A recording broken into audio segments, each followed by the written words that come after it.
إنجازات ولا ما عندي إنجازات. الإنسان اللي يربط قيمته بالإنجازات إنسان لا يقدر ذاته. لماذا؟ لأنني هل أنا ما أملك؟ سؤال. لا. هل أنا ما أنجز؟ لا والله. هل أنا ما أعرف؟ لا. لأن إذا قلنا أنا ما أملك معناها اللي ما يملك شيء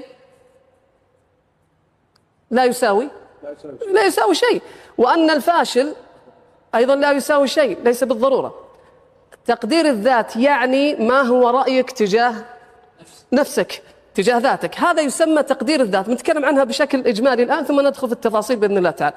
واحد، الشخصية القوية عندها تقدير لذاتها، بغض النظر عن كلام الناس تجاهها. هي متعلقة، لمن أراد أن يختصرها اختصارا غير مخل، هي متعلقة بالآراء.